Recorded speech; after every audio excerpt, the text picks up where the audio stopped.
Hello, everybody. I'm the Gruppeteer, and the second time's the charm, and welcome back to another episode of Cartoons vs. Cancer.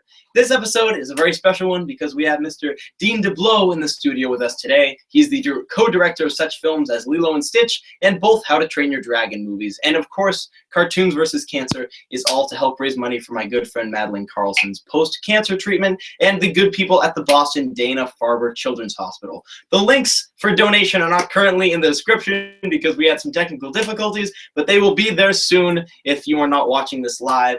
And with that lengthy intro aside, hi Dean, welcome to the show.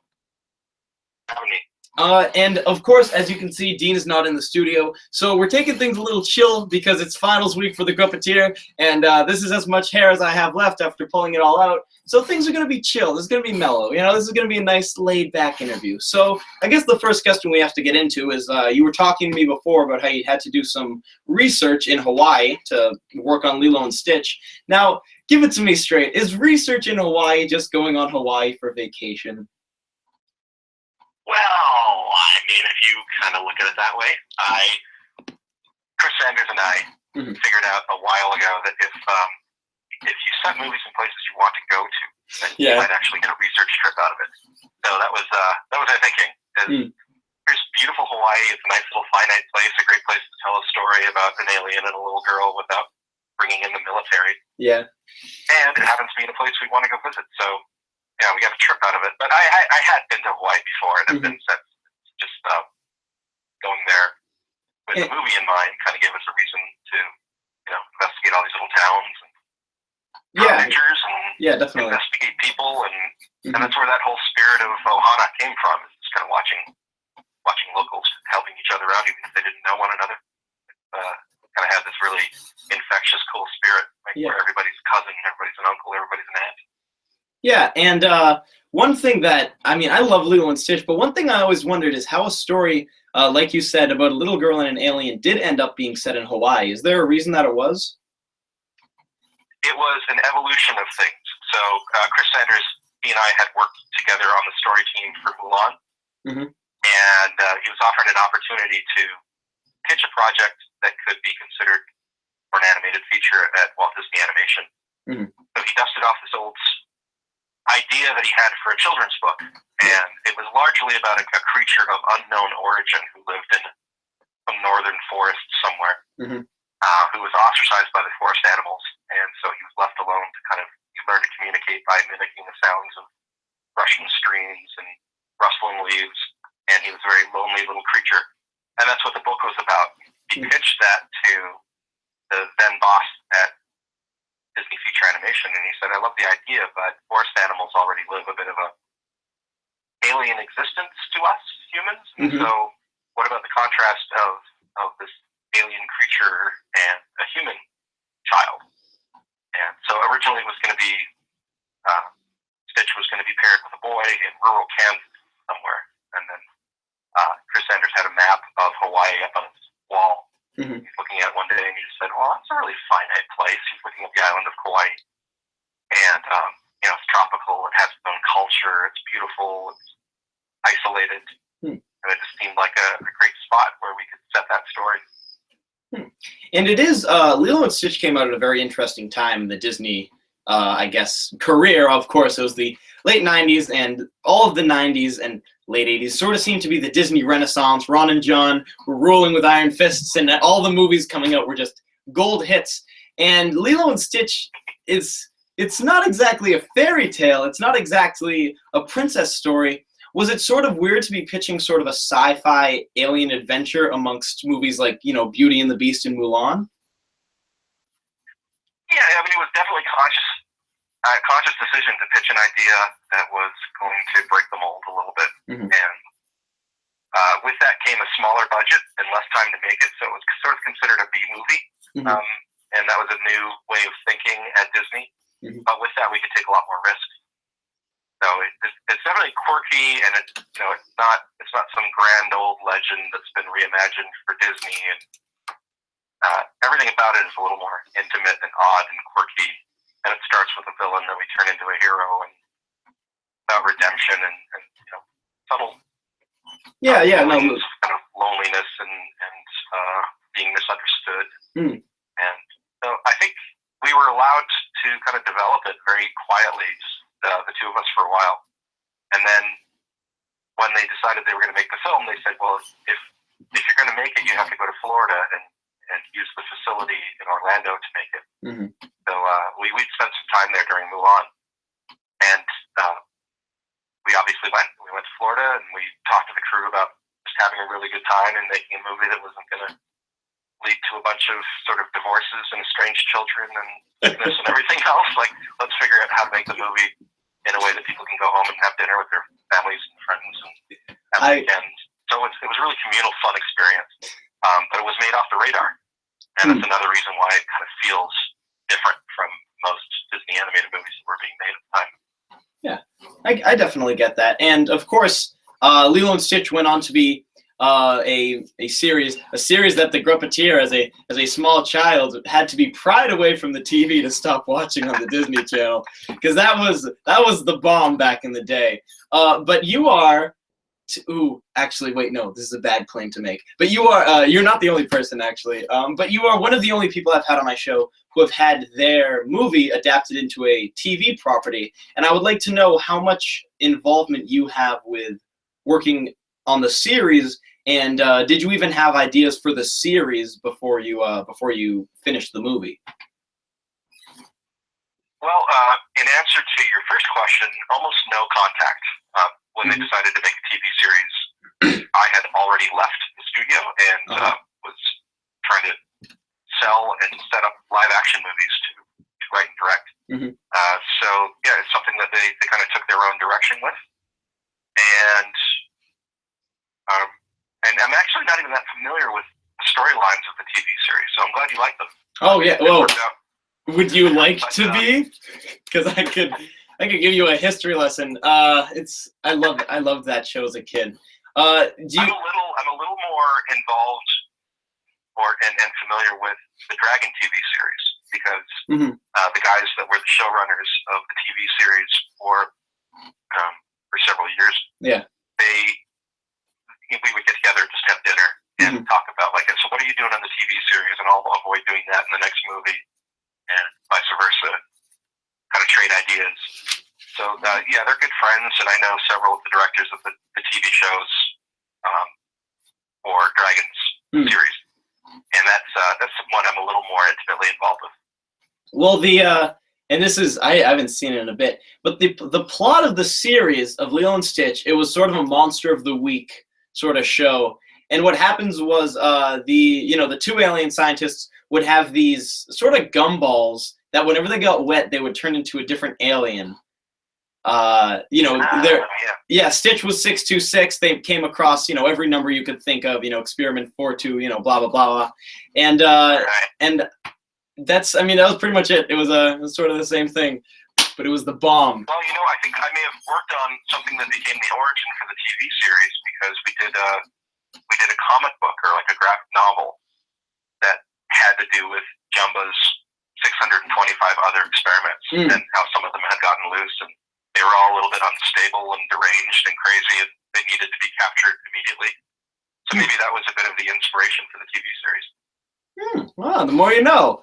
So, in a world of Disney things, Disney properties being reimagined and rethought and remade and all that, Lilo and Stitch, which this is a very obscure piece of trivia that actually, Lilo and Stitch has been remade. It's been rebooted in Japan? It's Japan, right? Japan and China. Yeah. Japan and China, yeah. With I think it's called Stitch and I, and you've seen this, right? You know what this is, right?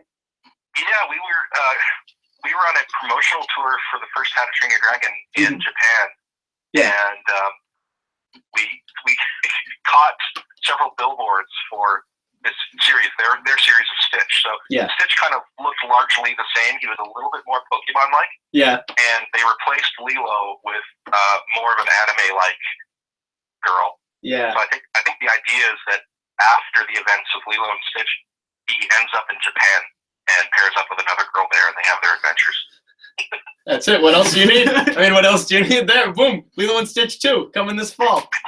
It's confirmed. Weirdly, when we were there, it was toward the end of June, and it was pointed out to us that Stitch is has such a big following in Japan that they've dubbed June 26th, 626, as Stitch Day.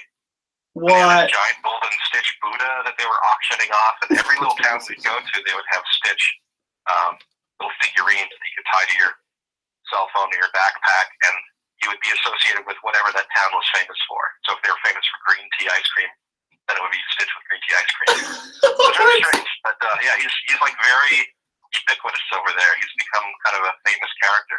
And how does that feel for someone like you to know that people replace Buddha with a character that you helped create? How does that feel? Yeah, it's strange. You never know what's going to take off. But the golden moment for me was we got a tour of Studio Ghibli, and we were able to meet Hayao Miyazaki, who's one of my heroes. And I did a watercolor drawing of Stitch for him. And he said that he doesn't watch animated films, but then he looked at the drawing and he says, "But this character I know." So that's kind of cool. Oh my god! If he spoke English, I would want him on this show so bad. Oh, he is a very inspirational person. Would you mind telling me a little bit what it's like to tour Studio Ghibli? Well, it's kind of amazing. It's relatively small.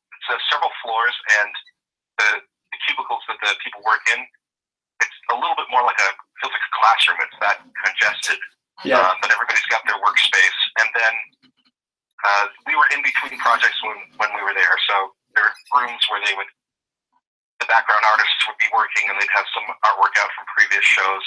But we were walked down the lane, because it's in a suburban neighborhood of Tokyo. Yeah. And we were walking down the lane past this little daycare to this house at the end of the lane, and the producer said, "Oh, this is Hayao Miyazaki's personal studio.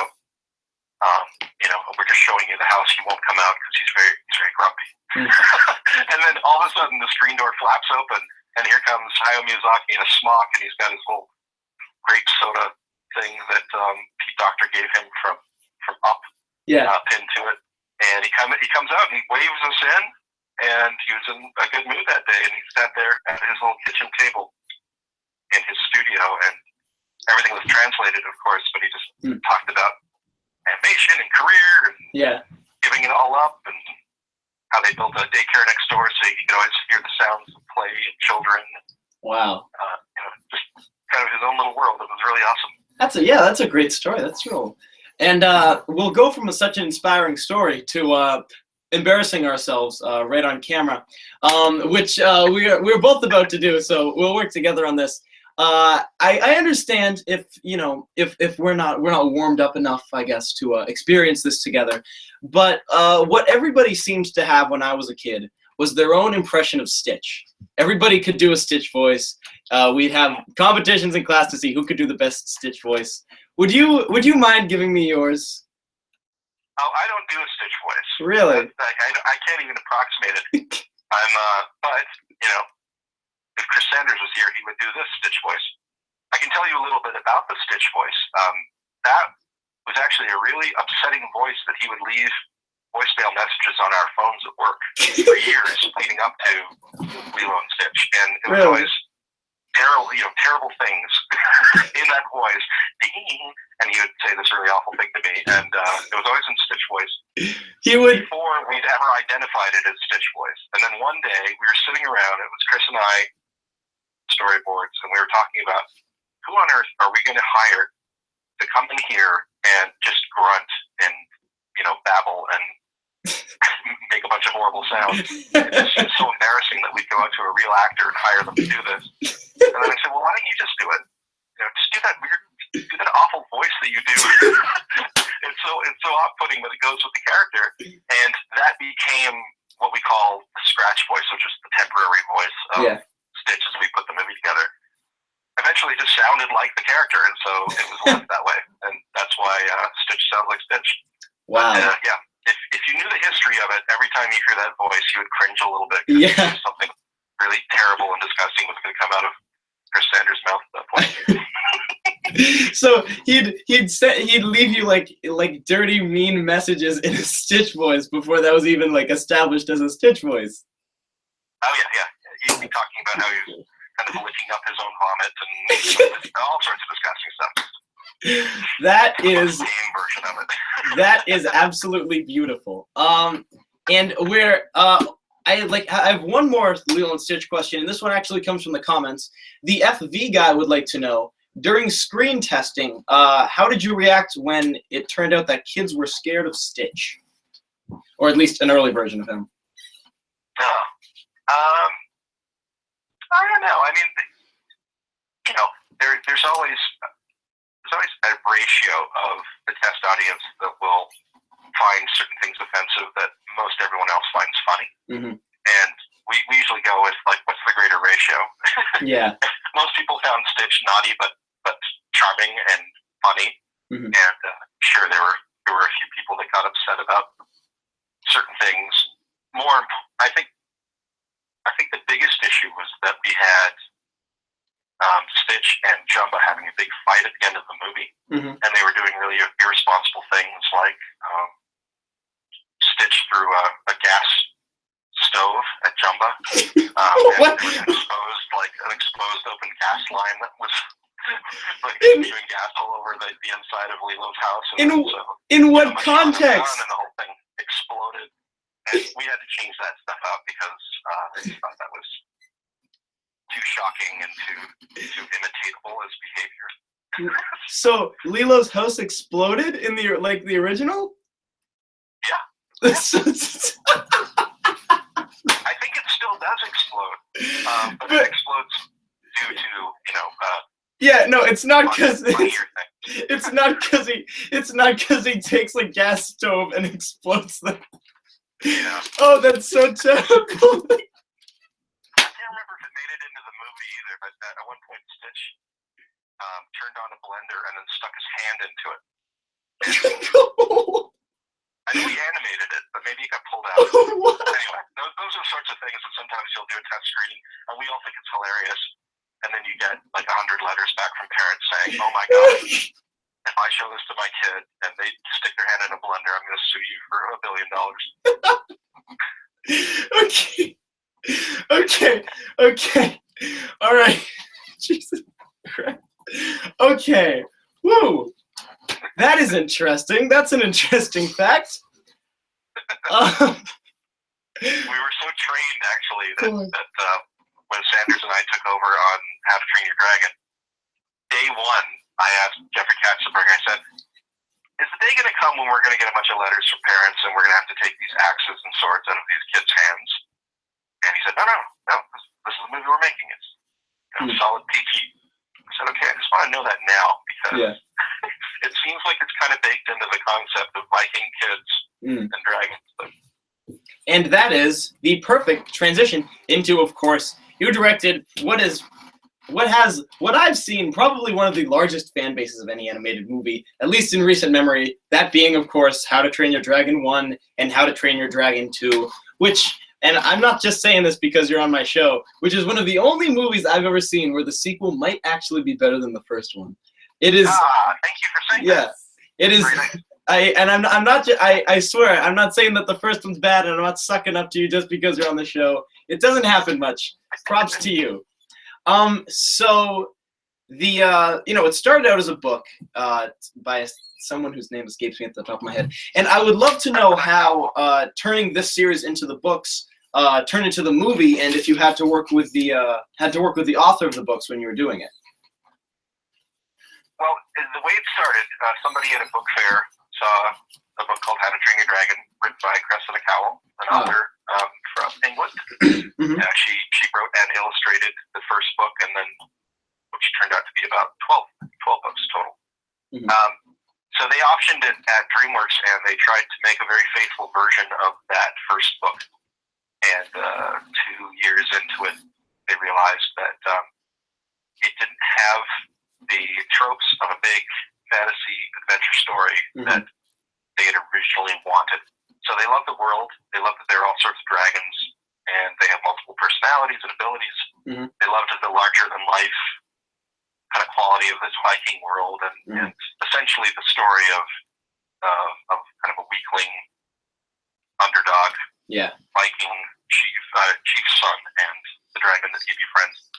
But the books are very different from the movies. I don't know if you know that. Like Toothless, for example, in the books is a small dragon. He's about the size of a small dog, and he talks. And so that it's about their adventures, like 10-year-old Viking chief son and his talking dragon and their adventures together. It's like so we were ye old adventure trying to make a faithful adaptation. They decided that it wasn't really adding up to the movie that they wanted, and so knowing that they had a fixed release date, they decided to make a change. So we came in to replace the writers and the directors that they had, and we were encouraged to just rethink it. Keep the spirit of it, keep the names of it, but how do we make a movie that's going to reach a broader audience with more of a Harry Potter tone to it? And that was the mission. And so Chris Sanders and I sat in a room and we just thought about dragon movies that worked, dragon movies that didn't, movies that we love, characters that we love, and we kind of put together this concept using some of the details, but mostly new story narrative for our version.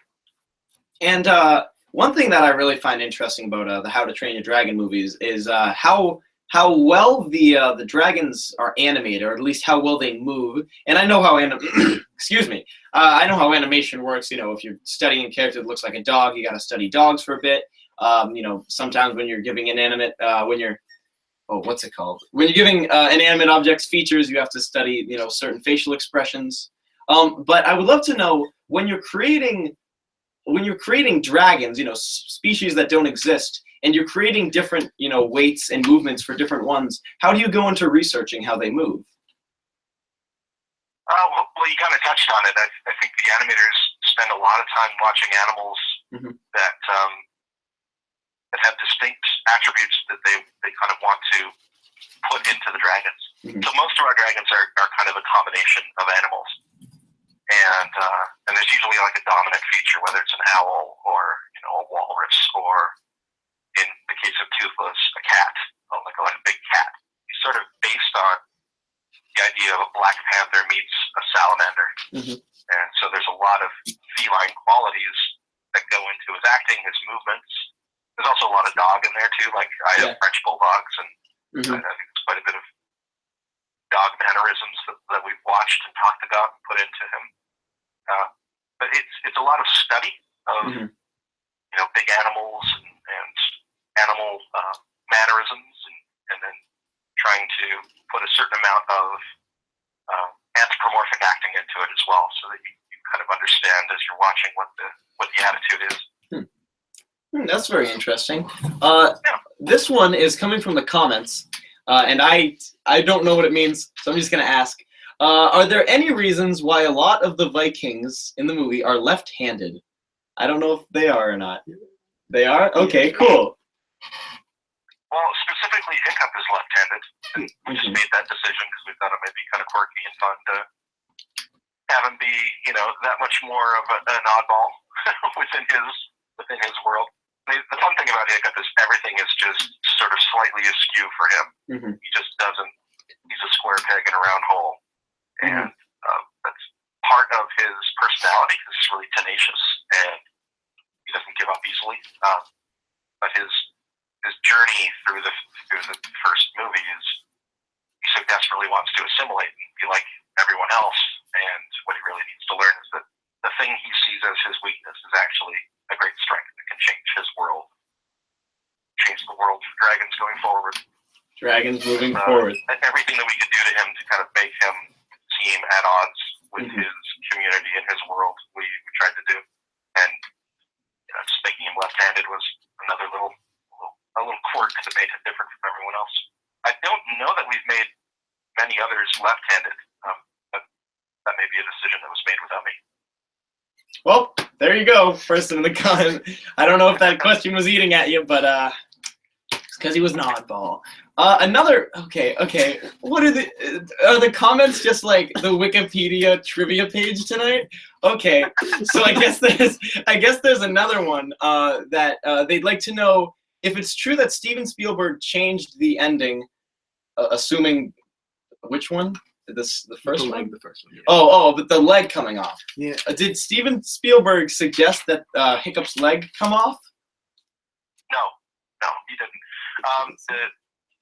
The idea that Hiccup would lose a leg was something that we came up with after seeing a rough screening of our movie, and it all wrapped up very kind of tidy, and there's something that seems a little predictable and boring about the ending. Yeah. Because we had a lot of fun surprises along the way, and then it sort of wrapped up in a very typical way. Yeah. And then I had pitched the idea out of, well, what if we bring back this notion of Hiccup coming out of the battle with an injury that had once been a joke. It was pitched out by a story artist named Tom Owens. I was like, oh, what if the kids want to lop off their own limbs, like, because it's cool to be a Viking and have missing limbs. And I remembered that, and so I pitched it out. I said, well, what if we do it in earnest? And Hiccup doesn't make it through unscathed. He does lose a part, and in a way it shows the sacrifice and the consequences, but it also kind of ties him together with Toothless in a little bit more of a symbolic way. And so we were going to do that. We were actually storyboarding it and testing it out. And the original scene was Hiccup waking up after being in a coma for a couple of days following the events of the climax, and he discovers they're alone laying in his bed that his leg's been replaced with a prosthetic. And here's the part where Steven Spielberg comes in. He says, I love the idea, but we've been witness to this beautiful private relationship between a human and an animal, this incredible bond that's been kept secret from everyone for so long. Why not have Toothless in the room with him when Hiccup discovers that his leg's been replaced, so that he's there to support him when he takes his first step, and it'll just make it really beautiful. And we thought that was a great idea, so we storyboarded that, tried it out in a test screening, thinking that the audience might hate it or the parents might hate it, and they actually surprised us by coming back and saying they really loved it. Wow. Well, update the IMDb page, and no, editor, we're not doing any more IMDb trivia questions because we are 0 for 2 at the moment. Actually, we'll get to the question in the comments in a second. I have a follow-up to the sort of leg losing problem. Amongst the, I hate to say it, I guess amputee community is the way to say it. Amongst amputees, Hiccup has sort of became one of the mascots, one of the symbols of resilience and strength. Are you pleased with the reaction that a lot of people who are in similar conditions are getting from him? Yes. I mean, what an incredible compliment that that people would identify with him. I mean, to us, we wanted to present a hero who, came out of a battle with a loss and an injury, but it didn't slow him down in any way. Would never make him less of a hero. And it was important to us to represent Hiccup in that way. And so it makes me happy that that amputees have seen something of strength and, as you say, resilience in Hiccup. I think that's really rewarding, when people can connect with it. Yeah, definitely. Yeah. Some kind of resonance with these movies. So much of it is kind of us working in our offices for so long, trying to put something into the movie that makes us laugh or cry, and then you hope that someone, a complete stranger watching the audience, is going to connect to it in some way. It's really kind of makes it all worthwhile when people do. Yeah, definitely. It's beautiful. In fact, I've seen a couple of photos from like Comic-Con type conventions around the country, and I've seen 3 photos, 3 different guys who are amputees below the knee, and they're in beautiful, like perfect Hiccup costumes. Wow. And these, like, I think probably age range from 18 to maybe 25, and these 3 guys were like, wow, they identified with the character that much that they actually did like this perfect cosplay of him. Wow. That's really, that gets me. That's terrific. Yeah.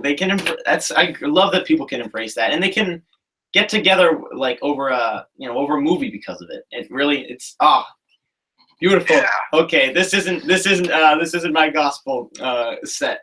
In the comments, Dipper723 would like to know if the DreamWorks Riders of Berk, not DreamWorks Riders of Berk. That's when I hear the commercial. That's what they say. That's what I think.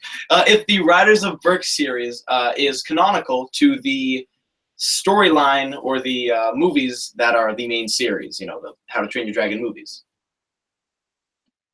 Well, the idea is that we're as best we can, because they're kind of working on their own, making the Dragon series.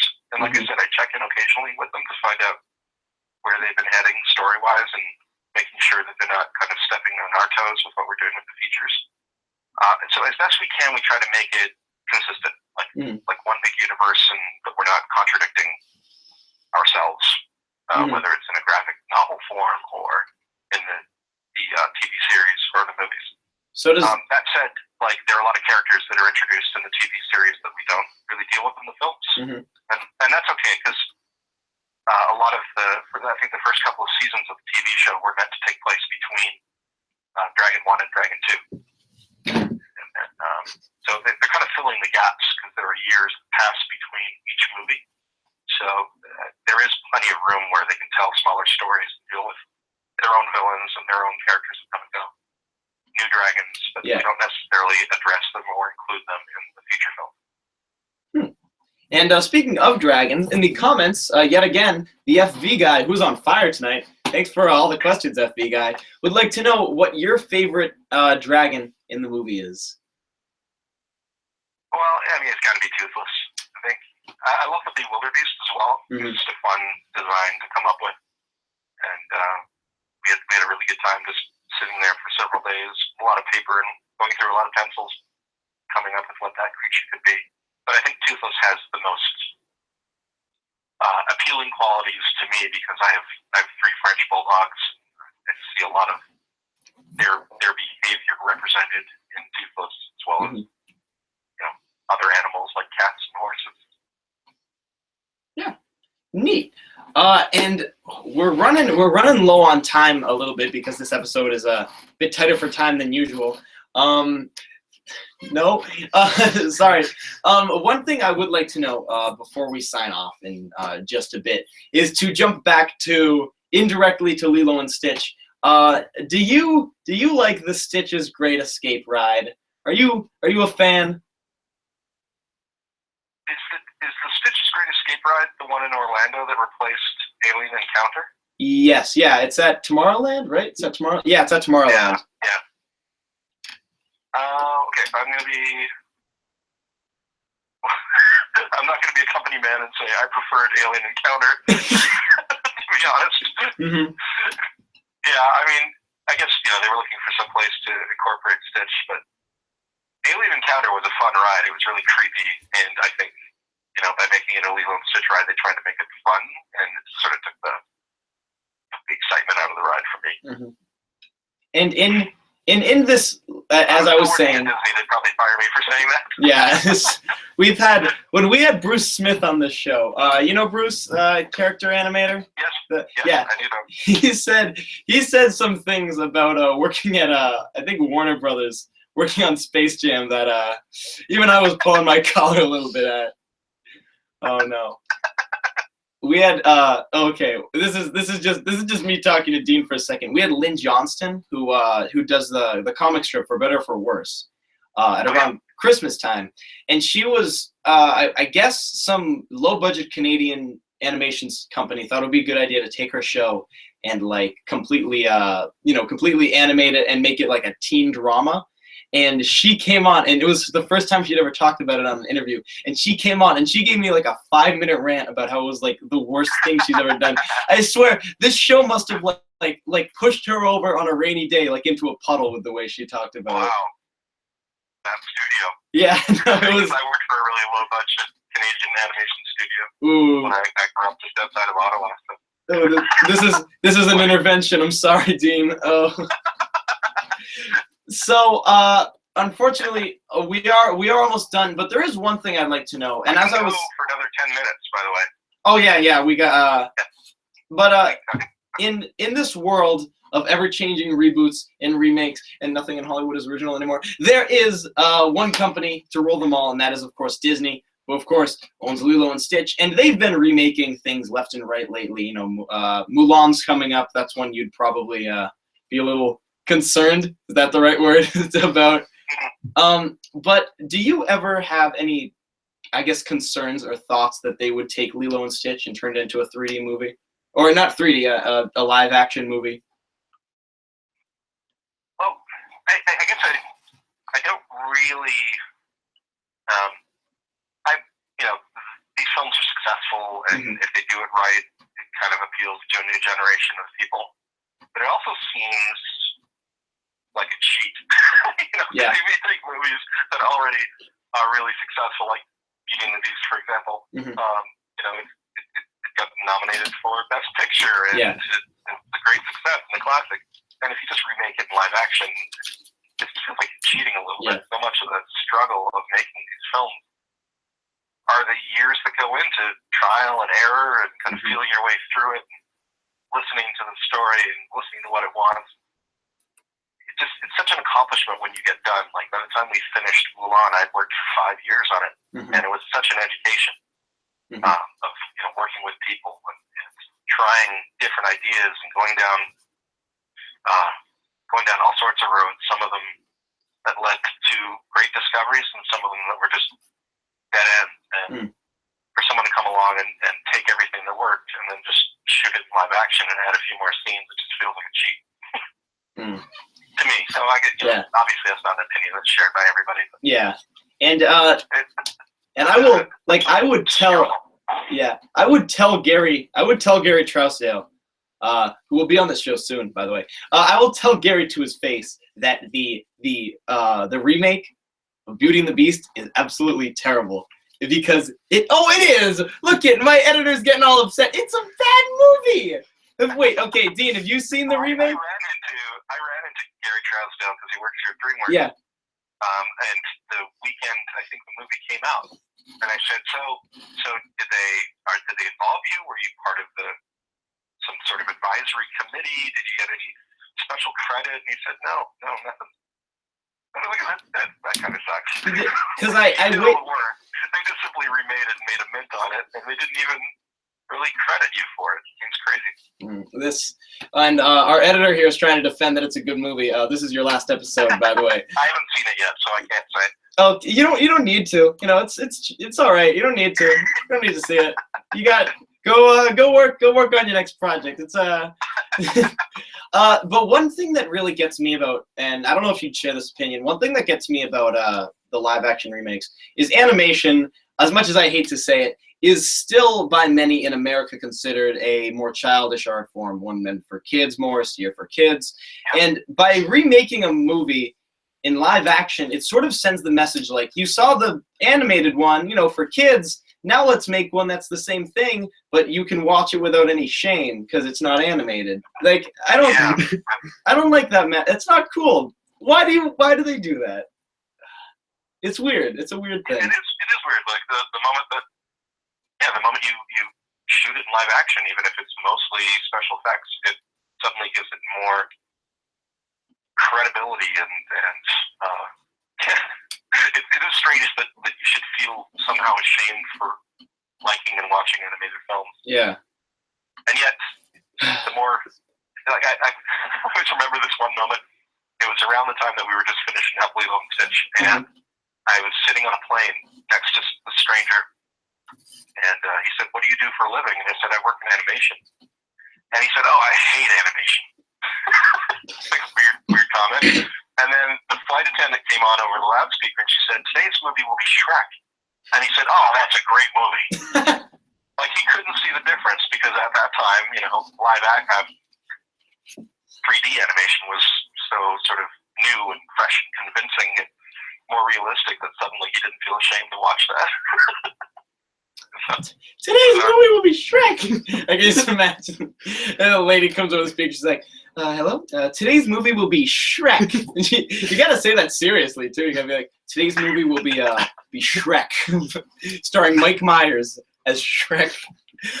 So we're just about wrapping up, but there's one question I always like to ask people before they escape my clutches, and that is, say there's someone out there who's listening to this interview, and they want to know how to get into the animation industry. They want to know how to break on through to the other side. What advice would you give them? Well, you can go the route of going to animation school and doing like a 3 or 4 year program. I went to Sheridan College, which is a well-known animation college just outside of Toronto, Canada.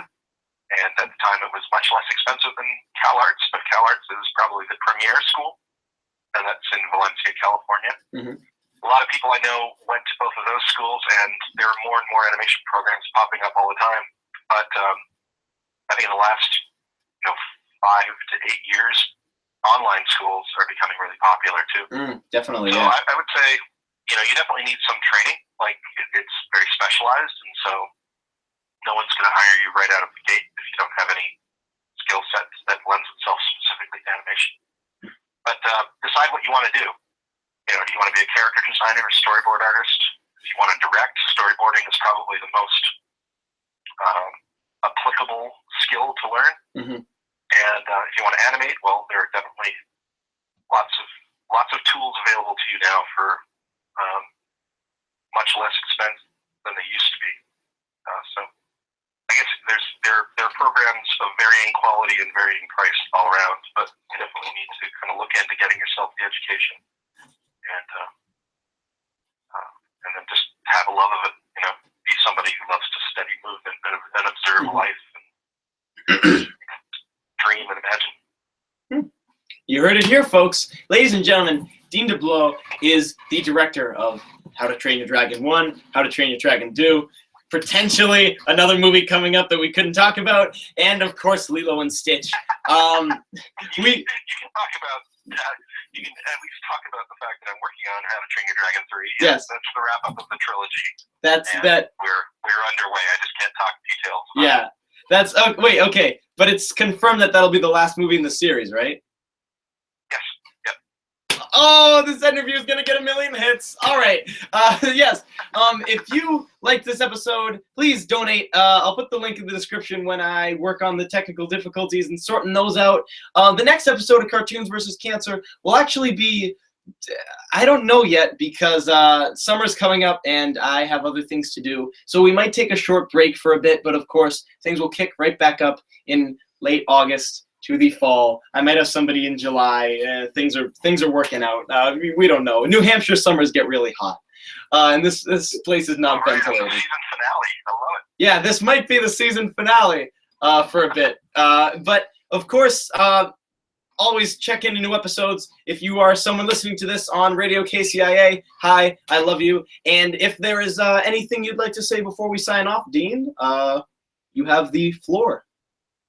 Well, I think you're doing an awesome thing for your friends, and raising cancer awareness is a really noble cause, and I love that you're having fun while doing it and connecting people and demystifying a little bit about our filmmaking loves. And so, nice on you, and I wish you all the best. Thank you. We will see you guys later. Have a nice summer until I have another episode, which might be in the summer. Bye.